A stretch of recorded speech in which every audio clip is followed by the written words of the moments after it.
Hello, I'm Mechelle Cheers. Some of you may know me through the volunteer groups I belong to and the positions I have and still hold within local community groups. For instance, I'm a past Vice President of the Cemento Community Centre and of the Nepean Conservation Group. Currently, I chair the Rye Community Group Alliance, a group that has been very successful in lobbying for infrastructure funding for Rye. I also belong to the Friends of Point Nepean National Park, and I chair the Rye Coastal Advisory Committee. As I feel very strongly about equity and inclusiveness, I'm also a member of Council's Disability Advisory Committee. I'm standing because I feel privileged to live in this beautiful part of the world. I want to ensure our natural environment and coastal lifestyle is protected.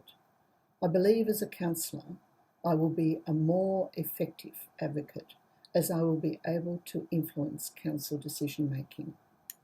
In particular, decision making related to the key areas of strategic planning and policy development, with a focus on community services, planning regulations and development, the natural environment, and social justice and equity. All are areas I have been an effective community advocate for. COVID presents some enormous challenges, not least of all, dwindling council resources. We are really going to need a council that can work effectively as a team, but also be flexible and think laterally about revenue generation and the needs of community and businesses. The Nepean Ward is going to need a very strong advocate and negotiator to ensure it receives its share of available resources. In the course of my volunteer work, I've worked alongside some amazing locals and value the expertise, knowledge and experience of people within our Nepean Ward communities. I'm deeply committed to lobbying for our voices to be heard and, more importantly, to be acted upon. My vision for the Nepean Ward over the next 4 years is that post-COVID, we return to being prosperous and healthy communities.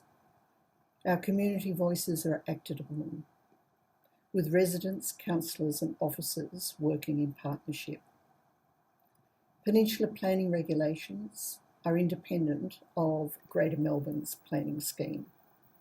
The Climate Emergency Plan is implemented to conserve biodiversity, coastal and hinterland environments. Less is spent on consultants, more on community services. All ability public spaces have increased. There are township plans for Blairgowrie and Tookrook. And there is an increased awareness of cultural heritage. Thank you for taking the time to listen, and please vote number 1, Mechelle Cheers. Thank you very much. Bye.